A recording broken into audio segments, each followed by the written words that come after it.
Welcome to the Financial Advisors Want to Know podcast. This is Catherine Tindall, CPA. We're doing a special episode today.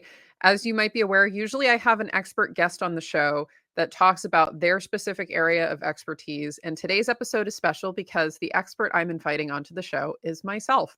I get a lot of questions from advisors about how our firm works for them, specifically around the tax work. So I wanted to take an episode to just talk briefly about how Dominion works with advisors, my philosophy around tax strategy work for advisors, and a little bit of that.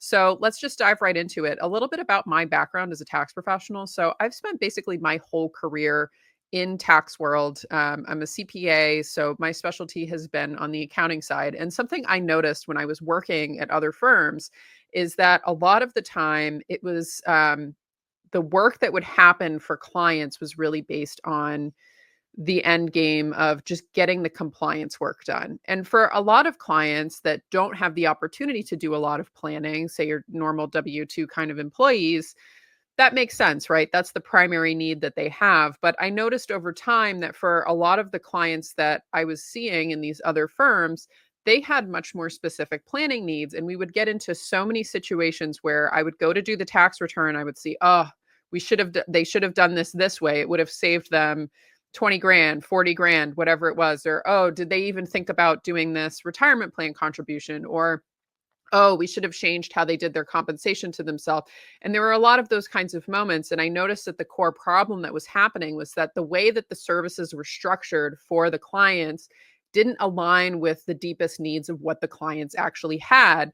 And that with leading with a compliance focus initially really robs the opportunity of being able to change the outcomes that the clients were having. Because once it gets to the end of the year and we're just putting stuff onto a tax return, that's stale information, right? I always joke with people on midnight of the 12:31 at midnight, your tax situation goes from being a carriage to being a pumpkin. You've now gone through the tax funnel. And when it comes to planning, there's not a ton of stuff that we can do retroactively. That's especially true for professional services companies, just because the way you earn your income, the way that you get deductions, we play the tax game on a year to year game. And so it can be really hard to do tax planning retroactively. The other thing I was noticing too, especially in the advisor clients, is that practices can grow really significantly year over year.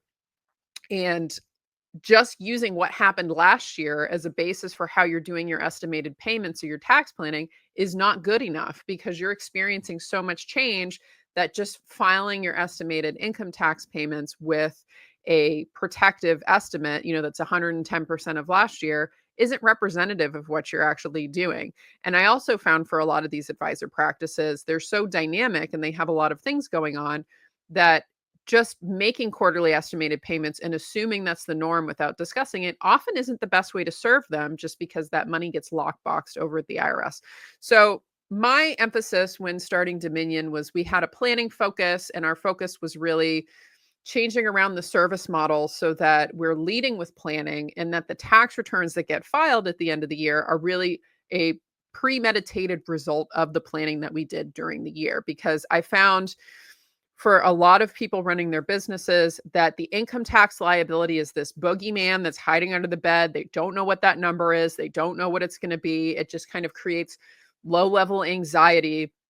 But that's a known number, right? If we know what your profits are, we know roughly where that tax liability is. It's just a matter of doing projections and then making decisions around, are we happy with the boogeyman under the bed? Is he big? Do we need to tackle him?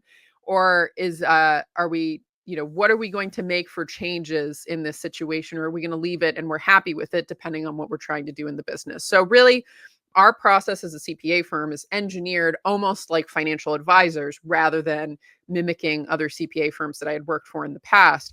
And so the general process that we take advisors through is I start off with an assessment engagement, which is like the one-page financial plan.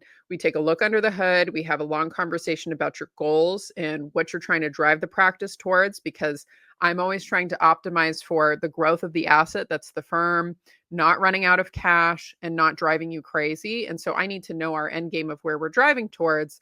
And then we take a look at everything internally of what could you be doing to get a better outcome from your tax situation. And then just understanding it, right? Because I think half of the challenge for a lot of advisors is just understanding, okay, this is what I'm facing for what payments I expect that I'm going to need to make, and how am I going to make them, and when am I going to make them, and is it better for me to put some money in a retirement account? Is it better for me to make that investment into that marketing program? A lot of it is just getting the knowledge so that you can make the decisions. And a lot of that comes down to doing proactive forecasting. So we start with an assessment engagement to decide, what are the things you should be implementing right now? What should be on your radar? I also take a look at the record keeping practices within the firm, because I can't tax plan on spaghetti, and you can't run a growing practice on spaghetti either. If you don't have a way to assess your profitability and financial metrics to help you make the right decisions, we're not going to get anywhere. So I always look at the record keeping first, then we look at the tax planning opportunities, and I come up with a one to two page presentation of all of my findings and recommendations. If there's outside vendors you need, if there's pieces that you can execute now, if there's pieces that you would need to engage a firm to execute, et cetera, we go through all of that. And then we shift into the next phase of the engagement, if that makes sense. Most of the time, if people aren't ready to fully engage with us, at least that one-page plan can help them avoid tax waste. So sometimes I have advisors where we're not going to be a good fit for regular ongoing services, but they don't want to get into a position where they've spent multiple years wasting tax in inefficient entity structures or things like that. And so we do the assessment to find the break-even points of, hey, once you hit this threshold, you should be an S corp, or hey, once you hit this threshold, we need to recalculate these pieces that you're doing because you're going to be verging into tax waste. So a lot of the time the assessment can be for that process as well. But for regular firms, it's here's the basic roadmap we're going to take. And then from there, we do an initial planning engagement, which is based on the findings that we have from the assessment of things that I think are important. Something that we differentiate ourselves with as a firm is I don't do any hourly billing. So I'm not looking for more work. I'm not looking for, the multiplication of the entity filings or the multiplications of the paperwork. I'm looking to find the most efficient way to get you into a holistic situation where the tax piece is not something that's causing you low-level anxiety all of the time, that there's no boogeyman under the bed. You know what's going on with it. We have a plan for how it's going to be dealt with. And we also have a plan for strategically trying to reduce it in a way that's aligned with the goals of what you're trying to drive towards. And so in the planning engagement, after we do the assessment, it's any of the implementations that our team needs to do, like entity restructuring or allocation calculations, or say you're going to do a cost segregation study on a building you own. Those kinds of implementations, we treat the initial planning engagement as, if you had been working with us this whole time, what would get you up to speed to being tax optimized today? And it's all of those pieces go into that initial implementation. And then from there, we typically switch into a subscription model of the firm, which is based solely on what we find in the assessment. How often do you need to be talking with us? How complex are your filing needs? How dynamic is the business right now? How many pieces are we going to have to be executing versus maybe you have internal team members that are executing things? How much handholding are we going to have in the reporting process? Because, for instance, our firm doesn't currently do bookkeeping or fractional CFO work. We have recommendations for those depending on what's going on in the firm, but just what level of collaboration are we going to have? And so those subscriptions are based on those factors. And usually our goal is that we're generating enough tax savings to pay for our fees out of the planning work that we're able to execute for you. Because I always tell people, they say, oh, I paid my tax professional X thousand last year.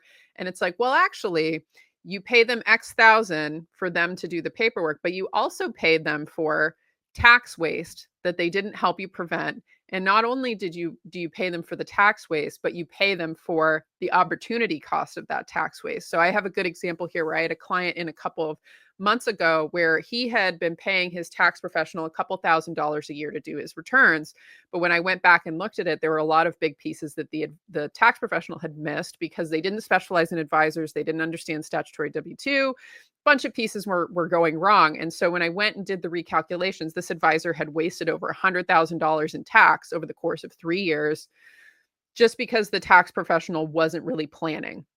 They were totally compliant, the returns were correct, but they weren't planning.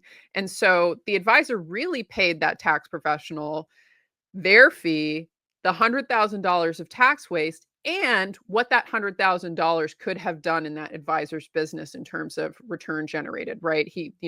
What he could have expected for, growth of the multiple of his practice had that $100,000 been invested in the practice rather than mailed off to Uncle Sam. So that's what he actually paid for tax work. And I think for a lot of advisors, that's a really common scenario, not to that extent all the time, but that's a common scenario I come across is they don't realize that they're actually paying a lot more for tax advice than they think they are because it's the tax waste that they're paying. And so we really try to optimize the relationship for trying to reduce that tax waste in ways that are efficient for what you're trying to do with your business, right? Because I'm not going to tell you, hey, let's go chase these tax savings pennies when that time you could have spent doing prospecting or being in front of clients where that's going to give you a better return. So that's always part of, we're always trying to optimize for the growth of the value of the practice.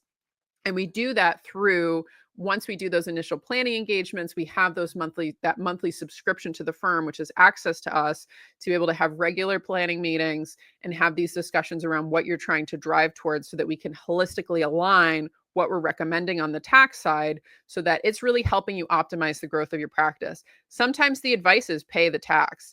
But a lot of times there's maneuvers and pieces that we can do between how your entity works, how you pay yourself, different credit programs, how you're doing your retirement contributions, how you're doing compensation, how you're deducting expenses, how you're structuring different transactions that we can save a lot of tax waste, but at the same time, optimizing for what's going to actually help you grow. So that's the kind of work that we do for advisors. And then on top of that, once we go through the planning season over the course of the year and proactively planning for, okay, this is what your liability is going to be at the end of the year. Do we want to do anything about this? Are we happy with this?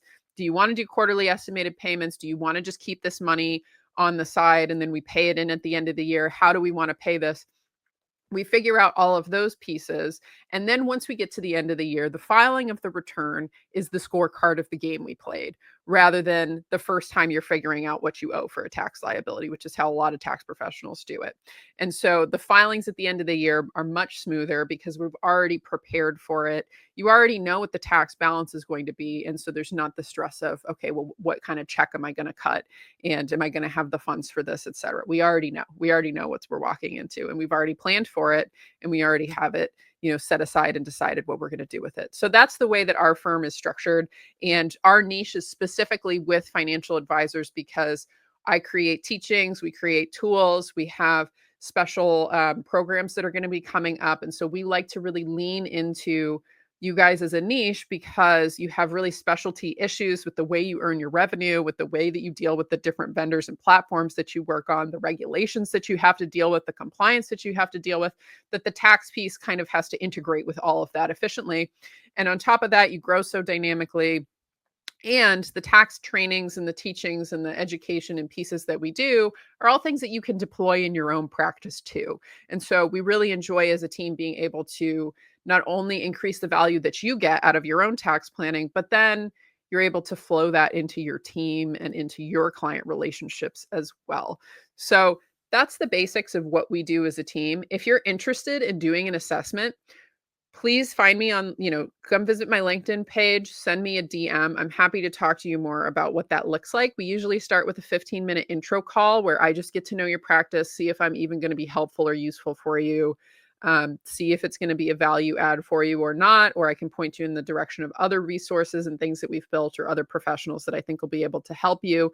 And then by getting that assessment, even if you're not changing who your tax preparer is, just having a second set of eyes look under the hood and see, are they doing everything right? Especially if they don't specialize in you, it's very easy for them to not understand some of the nuance of how you're doing things and miss pieces that can end up causing you a lot of tax waste. So this was my special episode of the Financial Advisors Want to Know show, just talking about Dominion and the work that I do. If you're interested in learning more, like I said, message me on LinkedIn.